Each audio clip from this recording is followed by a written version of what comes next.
Hello and welcome student. Student सामने ये चीज़ खा ली आपने, अच्छी बात है। चलो जी, आज हम पढ़ेंगे वेरिएशन ऑफ पैरामीटर। ठीक स्टूडेंट, कल हमने इससे पहले हमने प्रीवियस पढ़ा रिडक्शन ऑफ मेथड के बारे में, किस तरीके से गिवन डिफरेंशियल इक्वेशन सॉल्व की जाती है। ठीक स्टूडेंट, बाय रिडक्शन मेथड। आज हम पढ़ेंगे वेरिएशन ऑफ पैरामीटर का मेथड, मतलब गिवन डिफरेंशियल इक्वेशन को bye the variation of parameter से किस तरीके से सॉल्व करते हैं वो आप लोग समझेंगे। ठीक है स्टूडेंट, तो दोनों मेथड अच्छे तरीके से दिमाग में बैठा लें आप। दोनों मेथड से क्वेश्चन एग्जाम में पक्का आना ही आना है। ठीक स्टूडेंट, तो देखिए variation of parameter differential equation इस फॉर्म की होगी आपके पास d2y/dx2 plus p dy/dx plus qy which is equal to r। ठीक स्टूडेंट, इस फॉर्म की होगी, इसको मान लेंगे सपोज इक्वेशन क्या है फर्स्ट। ठीक, इस तरीके की डिफरेंशियल फॉर्म इक्वेशन को आपने क्या करना है, इसके क्रॉसपोंडिंग होमोजीनियस इक्वेशन लिखनी है। तो वो क्रॉसपोंडिंग होमोजीनियस क्या होगी, मतलब consider the equation d2y/dx2 plus p dy/dx plus qy which is equal to 0 let कर देना। राइट हैंड साइड पे आपने क्या पुट कर लेना है, 0। ठीक स्टूडेंट, ये इसके क्रॉसपोंडिंग होमोजीनियस इक्वेशन लिख लेनी है आपको। ठीक, अब उसके बाद इसी सेकंड इक्वेशन के क्या फाइंड करने हैं, सोल्यूशन फाइंड करने हैं। तो सोल्यूशन फाइंड करने के लिए वैसे ही जैसे मैंने पीछे बताया आपको, उसकी एक्सिलरी इक्वेशन निकालेंगे, फिर उसके क्रॉसपोंडिंग फैक्टर निकल जाएंगे। ठीक है ना स्टूडेंट, तो क्रॉसपोंडिंग फैक्टर निकलने के बाद जो उसकी सोल्यूशन निकलेगी वो इस फॉर्म की होगी y=c1, मतलब इस सेकंड इक्वेशन की सोल्यूशन। ठीक है, वो होगी c1 u(x) plus c2 v(x). ठीक है, where u and v are the function of x and y, और c1 और c2 क्या है, आर्बिट्रेरी कांस्टेंट है। ठीक स्टूडेंट, अब इसका कंप्लीट सोल्यूशन लिखेंगे हम। Therefore the complete solution of first is, क्योंकि ये जो सोल्यूशन निकले ना, ये जो सोल्यूशन लिखा मैंने y=c1 u(x), ये सोल्यूशन किसके निकलेगी, सेकंड की सोल्यूशन निकलेगी, लेकिन हमने निकालने किसकी, फर्स्ट की। तो therefore the complete solution of first is, तो फर्स्ट की कंप्लीट सोल्यूशन निकल जाएगी आपके पास y=a(u(x) plus b(u) v(x), a(u) u(x) plus b(u) v(x). और ये जो a(u) और b(u) है ना, सॉरी a(u) नहीं, a(x) into u(x) plus b(x) into v(x). और ये जो a(x) और b(x) है ना, ये फंक्शन होंगे x के, और इनकी वैल्यू जो है वो जनरेट की जाएगी इनकी इंटीग्रल फाइंड करने के लिए। मतलब अब जब इसकी कंप्लीट सोल्यूशन निकलेगी ना, मतलब a और b का मल्टीपल कर देंगे, और a और b का मल्टीपल करने के बाद उसको डिफ्रेंशिएट करेंगे। डिफ्रेंशिएट करने के बाद फिर a और b की वैल्यू कैसे निकालेंगे, उनको हम इंटीग्रेट करेंगे। ठीक है ना, a की जो भी वैल्यू निकलेगी उसको डिफ्रेंशिएट करने के बाद डिफ्रेंशिएट करेंगे, फिर वैल्यूज़ पुट करेंगे, वहाँ से a और b की वैल्यू आएंगी। जो a और b की वैल्यू फाइंड करने के लिए फिर हम क्या करेंगे, उनको इंटीग्रेट, जो मतलब a(x) या b(x) निकलेगा ना, उसको इंटीग्रेट करेंगे। इंटीग्रेट करने के बाद a और b की वैल्यू निकलेगी, फिर a और b की वैल्यू को इधर पुट कर देंगे, आपके पास रिक्वायर्ड सोल्यूशन हो जाएगा। ठीक स्टूडेंट, अब आपको ये मेथड दिमाग में बैठाने हैं। अब देखिए, मैं जैसे मैंने डिटेल में क्यों नहीं मेथड बता रहा, क्योंकि जब मैं क्वेश्चन करूँगा ना, क्वेश्चन के बीच में ही आपको मेथड समझ आ जाएगी कि किस तरीके से क्या क्या स्टेप हमने लेने हैं। ठीक है स्टूडेंट, जो मेथड एक क्वेश्चन में अप्लाई होगा वो सारे क्वेश्चन में वैसे ही मेथड अप्लाई होगा। ठीक है, कोई परेशानी वाली बात नहीं, कंफ्यूज नहीं हुआ करो कि इस क्वेश्चन में कोई और मेथड लगा, उसमें कुछ नहीं, एक ही जैसा मेथड लगेगा। सिर्फ डिपेंड करता है तुम्हारे वे ऑफ राइटिंग पे, वे ऑफ सॉल्विंग पे। ठीक स्टूडेंट, तो चलते हैं हम क्वेश्चन नंबर 1 पर। देखिए एक्सरसाइज का क्वेश्चन, एक्सरसाइज है तुम्हारी 5i H हो गई थी ना उस दिन, 5H, H के बाद I आता है, तो 5i एक्सरसाइज है यूनिट 3 की। तो देखिए 5i का question number 1, bye the variation of parameter से किस तरीके से हम सॉल्व करते हैं। देखिए स्टूडेंट, ये है क्वेश्चन नंबर 1, कह रहा है solve d² plus a² into Y equal to sine ax by the variation of parameters. कह रहा है इसको सॉल्व करो किससे, by the variation of parameter से। तो देखिए सबसे पहले गिवन डिफरेंशियल इक्वेशन ये है, तो फिर इसके मैंने क्या बोला था कि इसके क्रॉसपोंडिंग होमोजेनियस इक्वेशन लिख लेनी है। तो आपने इसका सोल्यूशन लिखना है, given differential equation is this, इसको मान लेंगे इक्वेशन फर्स्ट। ठीक स्टूडेंट, फिर दी corresponding homogeneous equation is क्या हो जाएगी, हो जाएगी d² plus square into Y which is equal to 0 let कर देना राइट हैंड साइड पे। ये इक्वेशन आ गई सेकंड। ठीक स्टूडेंट, अब हमने क्या निकालना है, इसकी auxiliary equation as it is, हर एक की एक्सिलरी इक्वेशन निकालेंगे। फिर मैंने बोला करस्पॉन्डिंग फैक्टर निकालना है तो वो फिर एक्सिलरी इक्वेशन से निकलेंगे। तो देयरफॉर एक्सिलरी इक्वेशन इज क्या हो जाएगी, D square plus a square which is equal to 0। Auxiliary equation के लिए क्या करते हैं, इसके कोएफिशिएंट को 0 ले लेते हैं। This implies D square which is equal to minus A square. अब this implies D equal to, जब स्केयर निकला जाएगा तो माइनस का स्केयर आयोटा और ए स्केयर का प्लस माइनस ए, मतलब आ जाएगा प्लस माइनस आयोटा ए। ठीक है student, plus minus iota A. अब प्लस माइनस आयोटा ए को मैं ऐसे भी तो लिख सकता हूँ ना, 0 प्लस माइनस आयोटा ए लिख सकता हूँ, 0 प्लस माइनस आयोटा ए। ठीक है स्टूडेंट, अब ये तुम्हारी बन गई कम्प्लेक्स फॉर्म। तो कम्प्लेक्स फॉर्म बनी है, तो कम्प्लेक्स फॉर्म में कम्प्लीमेंट्री सॉल्यूशन क्या होता है वो आपको पीछे बुक पे टेबल बना हुआ। मैंने जब रिडक्शन ऑफ पैरामीटर शुरू किया था तो उसमें मैंने रिडक्शन ऑफ पैरामीटर से पहले शायद मैंने, हाँ उससे पहले हम पढ़ते आ रहे हैं कि एक्सिलरी इक्वेशन के लिए टेबल क्या होता है, वो टेबल बुक में है कि जब जी की वैल्यू अगर रियल हो गई तो तब करस्पॉन्डिंग फैक्टर क्या होगा, मतलब कम्प्लीमेंट्री सॉल्यूशन क्या होगा उसका। अगर डी की वैल्यू इक्वल है तो तब क्या होगा, जब डी की वैल्यू कम्प्लेक्स फॉर्म में मतलब आयोटा की फॉर्म में तो तब क्या होगा। तो टेबल में ऑलरेडी आपके पास सॉल्व है भाई, तो आप सीधा लिखेंगे ये आ गया आपके पास डी की वैल्यू। ठीक, देखिए स्टूडेंट सारे क्वेश्चनों में ऐसे ही अप्लाई करना है मेथड, समझते रहना। तो therefore the complementary solution of first is, complementary solution first की क्या हो जाएगी, जिसको हम वाई सी से लिखते हैं। ठीक है स्टूडेंट, हो जाएगी C1 cos AX plus C2 sin AX, क्योंकि axillary sorry complex form complex के लिए कॉस और साइन की शक्ल में बन जाता है। ठीक है, अब हमने क्या फाइंड करना है, पार्टिकुलर सॉल्यूशन फर्स्ट का किस मेथड से, bye the variation of parameter से। तो मैं वही लिखूँगा, now we seek a particular solution, we seek a particular solution of first by variation of parameter, by variation of parameters। ठीक स्टूडेंट, तो उसके लिए हम क्या कर लेंगे, लेट कर लेंगे y बराबर किसके है तुम्हारे पास, C1 की जगह पर रख लेते हैं a cos x plus b sine x. ठीक है स्टूडेंट, C1 की जगह पर ए रखा और C2 की जगह पर बी रखा, क्योंकि मैंने पीछे आपको बताया है जब मतलब उसको पर्टिकुलर सॉल्यूशन निकालने के लिए हम ए और बी की फॉर्म में उसको रिप्रेजेंट कर देंगे। ठीक है स्टूडेंट, फिर उसको क्या करेंगे, डिफ्रेंशिएट करेंगे। ये वेरिएशन ऑफ पैरामीटर का रूल है, हर एक क्वेश्चन को ऐसे ही करना है। ठीक है स्टूडेंट, C1 और C2 की जगह पर वैल्यू रख दी। ठीक, अब मैं इसको क्या करूँगा, differentiate with respect to X, तो आ जाएगा Y dash which is equal to, तो इधर डिफ्रेंशिएट करूँगा तो क्या आ जाएगा A dash cos A x. ठीक student, plus B dash sine ए एक्स। ठीक स्टूडेंट, फिर ये प्रोडक्ट रूल लगा ना, फर्स्ट फंक्शन इनटू डिफरेंट, मैं अभी पहले सिर्फ इसकी और इसकी की उसको एज इट इज़ रखा, फिर माइनस क्या आ जाएगा, ए का ए आएगा, ए एज इट इज़ रखूँगा तो कॉस ए एक्स की difference, sorry cos A x, तो कॉस ए एक्स की डिफ्रेंशिएशन क्या होती है, माइनस साइन ए एक्स। तो ए की अलग से करेंगे तो माइनस ए साइन ए एक्स, तो आ जाएगा माइनस ए का ए और ए साइन ए एक्स। ठीक है स्टूडेंट, सिमिलरली फिर बी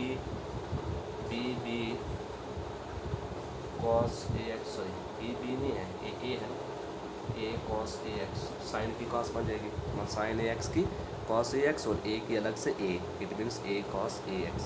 ठीक है स्टूडेंट, ये मैंने अलग अलग, देखिए मैं ऐसे भी कर सकता था, इधर प्रोडक्ट रूल लगता, फर्स्ट फंक्शन आता ए का मतलब first function cos A x को एज इट इज़ रखा तो इसकी डिफ्रेंशिएशन होगी तो कॉस ए डैश, फिर प्लस सेकंड फंक्शन ए को एज इट इज़ रखा तो इसकी डिफ्रेंशिएशन की तो वो होगी ए साइन ए एक्स, तो माइनस कॉस की माइनस होती तो माइनस ए साइन एक्स। ठीक है स्टूडेंट, वही बात है, सिर्फ मैंने आगे पीछे रीअरेंज कर दिया, मतलब ए और बी को अलग रख दिया और ए स्मॉल कैपिटल ए और स्मॉल ए को, कैपिटल बी और स्मॉल बी ए को मैंने अलग रख दिया। ठीक है स्टूडेंट, बात एक ही है, 1+2 लिखो या 2+1 लिखो, एक ही बात है।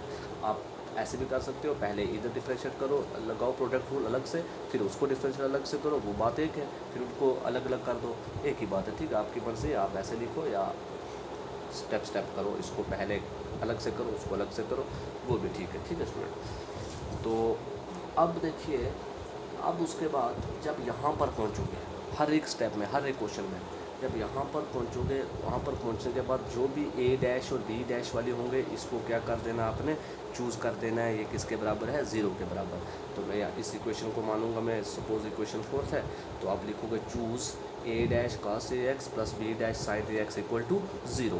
तो इसको चूज़ कर देना 0 के बराबर।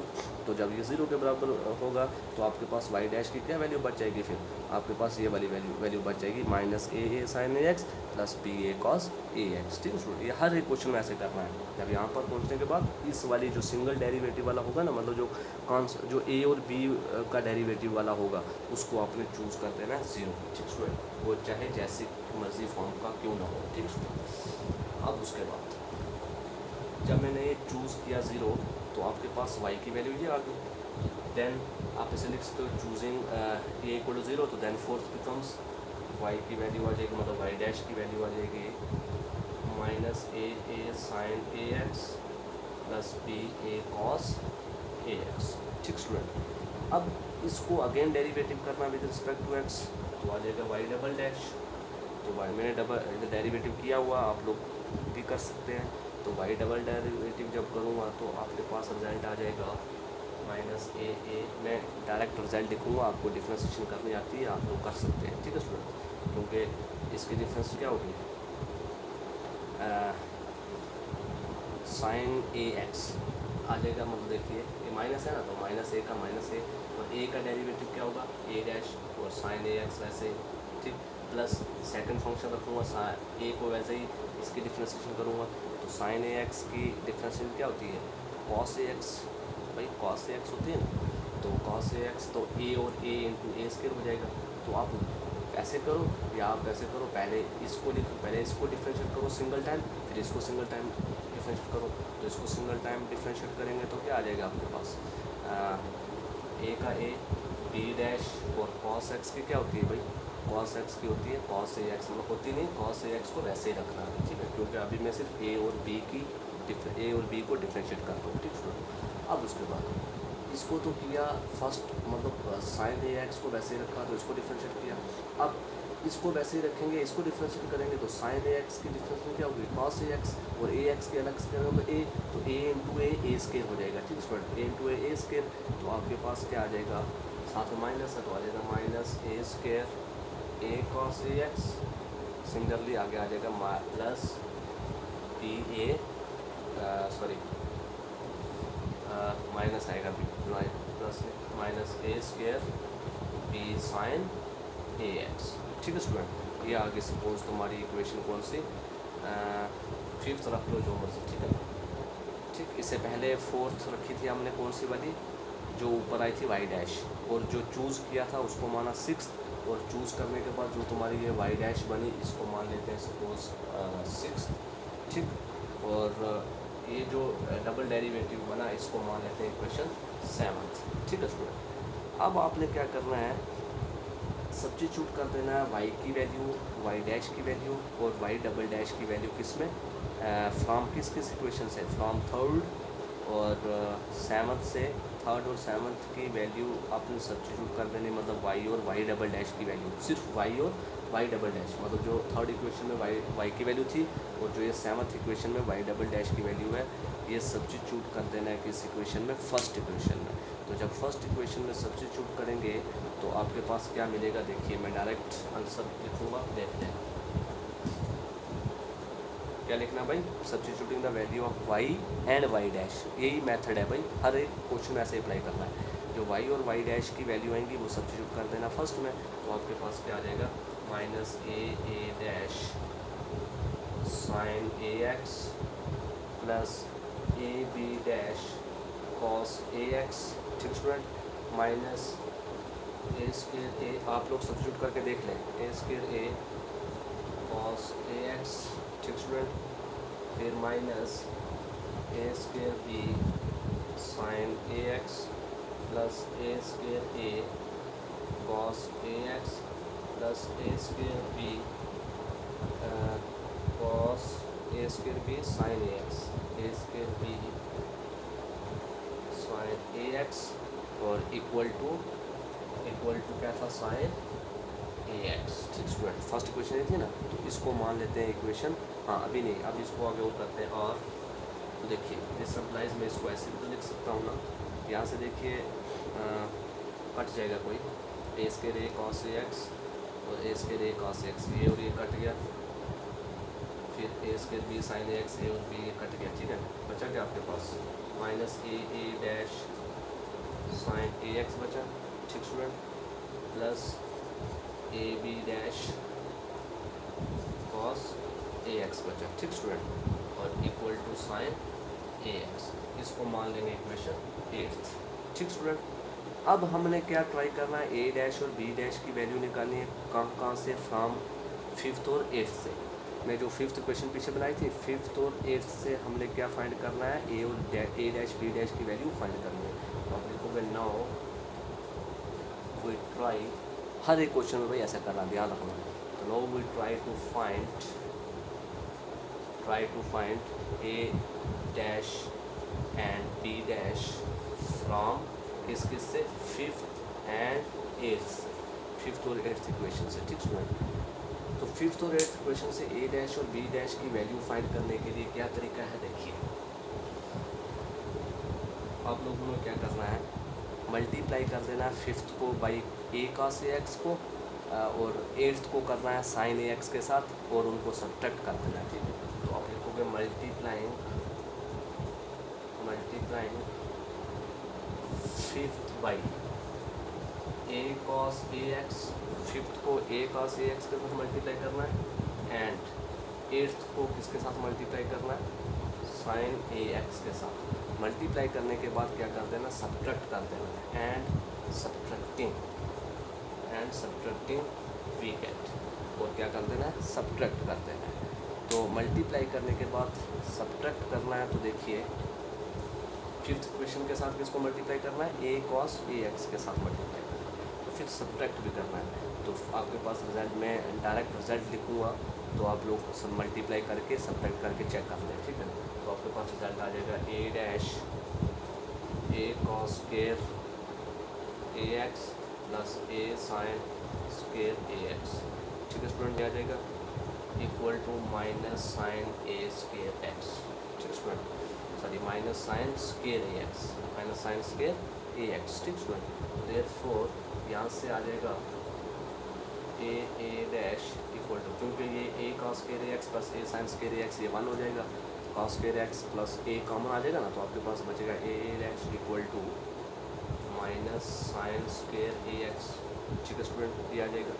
तो दिस इम्प्लाइज ए डैश यहाँ से आ जाएगा, ये ए इधर मल्टीप्लाई में तो आगे जाके डिवाइड में हो जाएगा, तो आ जाएगा -1/a sign square A X, ये निकलेगी ए डैश की वैल्यू। ठीक स्टूडेंट, अब अगेन आपने क्या करना है, 5th इक्वेशन को मल्टीप्लाई करना है ए साइन ए एक्स के साथ, और 8th इक्वेशन को मल्टीप्लाई करना कॉस ए एक्स के साथ। ठीक स्टूडेंट, भाई फॉर्म थी ना दो वाली, कौन कौन से, साइन ए एक्स और कॉस ए एक्स। मैंने पहले मल्टीप्लाई किया 5th को ए कॉस ए एक्स के साथ, तो ए डैश की वैल्यू आई। अब 5th को मल्टीप्लाई करना है किसके साथ, ए साइन ए एक्स के साथ, और 8th को पहले मल्टीप्लाई किया था मैंने साइन ए एक्स के साथ, अब मल्टीप्लाई करेंगे कॉस ए एक्स के साथ। ठीक है स्टूडेंट, तो आपके पास किसकी वैल्यू आ जाएगी, बी डैश की वैल्यू आ जाएगी। तो बी डैश की वैल्यू मैं डायरेक्ट लिख लेता हूँ, आप लिख लें। ठीक है ना, आप वैसे ही करें जैसे मैंने ये किया, मल्टीप्लाई करना 5th को किसके साथ, 5th को मल्टीप्लाई किया, 5th को मल्टीप्लाई करना है ए साइन ए एक्स के साथ, और 8th को मल्टीप्लाई करना है कॉस ए के साथ, कॉस ए एक्स के साथ। तो आपके पास बी डैश की वैल्यू आ जाएगी, बी डैश की वैल्यू आएगी 1/a sign A x cos A x. ठीक है स्टूडेंट, ये वैल्यू आ जाएगी। ठीक, अब आपके पास मैंने बोला था ए डैश और बी डैश जो आएगा, फिर उसको क्या करना है, ए और बी की वैल्यू निकालने के लिए आपको इंटीग्रेट करना पड़ेगा। तो आप लिखोगे नाउ ए डैश किसके बराबर है भाई, -1/a sign square A x, -1/a sign square A x.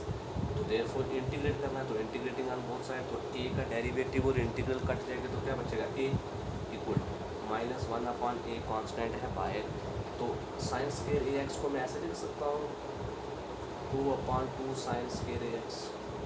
कोई फर्क नहीं पड़ता ना भाई, 2 के साथ मल्टीप्लाई भी करते हैं, 2 के साथ डिवाइड भी करते हैं। अब ये 2 कांस्टेंट है तो 2 आ जाएगा बाहर, तो बचा क्या 2 साइन स्क्वायर एक्स। तो 2 साइन स्क्वायर एक्स को फार्मूला या इंटीग्रेशन कर रहा हूँ, तो 2 साइन स्क्वायर एक्स को मैं लिख सकता हूँ 1 माइनस कॉस 2 थीटा, मतलब 2 साइन स्क्वायर थीटा किसके बराबर होता है कॉस 1 माइनस कॉस 2 थीटा के बराबर। तो मैं इसको लिखूँगा -1/2a into 2 sign square A x को मैं लिख सकता हूँ 1 minus cos 2a x, 1 minus cos 2ax dx, क्योंकि ये फार्मूला इसके बराबर होता है। अब देखिए -1/2a एज इट इज़ रहेगा, ठीक है। इसकी डिफ्रेंसिएशन x हो जाएगी, सॉरी इंटीग्रेशन x हो जाएगी 1 की, और cos 2ax की हो जाएगी sin 2ax/2, ठीक है स्टूडेंट, ये हो जाएगी, ठीक स्टूडेंट। अब देखिए जब मैं -1/2 को अंदर मल्टीप्लाई करूँगा तो आ जाएगा -1/2a इंटू एक्स, और इधर आ जाएगा -1/4a, sorry minus minus plus हो जाएगा, तो 1/4a का स्क्वायर, ये 2a है, ठीक है, ये क्या है 2a, और इधर भी क्या हो जाएगा, इधर भी जब इसको डिफ्रेंशिएट करूँगा तो sin 2ax/2a, ठीक है, 2ax/2a, क्योंकि एक्स का कोएफिशिएंट 2a है, तो 2a इंटू 2a क्या हो जाएगा 4a का स्क्वायर, तो sin 2ax मतलब sin 2x/4a का स्क्वायर, ठीक स्टूडेंट। तो ये निकल जाएगी a की वैल्यू। सिमिलरली b डैश भी दिया हुआ, उसको इंटीग्रेट करेंगे तो आपके पास b की वैल्यू आ जाएगी, तो b की वैल्यू आ जाएगी -1/4a स्क्वायर cos 2ax। अब ये जो a और b की वैल्यू निकली, ये आपने सब्स्टिट्यूट कर देनी है किस में, इक्वेशन थर्ड में। जो इक्वेशन थर्ड थी ना, वहाँ पर आपने a और b की वैल्यू पुट कर देनी है। तो पुट करने के बाद आपके पास पर्टिकुलर सोल्यूशन निकल जाएगा फर्स्ट का, ठीक स्टूडेंट। तो फिर आप उसको जनरल सोल्यूशन फिर फाइंड कर सकते हैं। देयरफॉर जनरल सोल्यूशन क्या होता है, cross complementary function plus particular integral. तो कम्प्लीमेंट्री फंक्शन पीछे निकाला हुआ वो, और प्लस पार्टिकुलर फंक्शन जो अभी निकलेगा, मतलब ए और बी की वैल्यू पुट करेंगे थर्ड में, तो थर्ड में पुट करने के बाद जो पार्टिकुलर सोल्यूशन निकलेगा वो, उन दोनों को ऐड करने के आपके पास कंप्लीट सोल्यूशन निकल जाएगा, ठीक है स्टूडेंट। आई होप आपको समझ आ गया होगा। तो बाकी इस क्वेश्चन को डिटेल में अगर यहाँ पर नहीं समझ आया तो वो मैं आपको फिर फ़ोटो कापी इसकी सेंड कर दूँगा, आपको वहाँ से समझ आ जाएगा, ठीक है स्टूडेंट। आई होप आप लोगों को समझ आ गया होगा। अगर नहीं भी आए तो मैं आपको इसकी फ़ोटो कापी भेज दूँगा साथ में, ठीक है। पहले आप वीडियो को देखेंगे, फिर वो जो मैंने फ़ोटो कापी भेजूँगा उसको देखेंगे, आपको समझ आ जाएगा, ठीक। हर एक क्वेश्चन को इसी तरीके से फाइंड करना है, ठीक।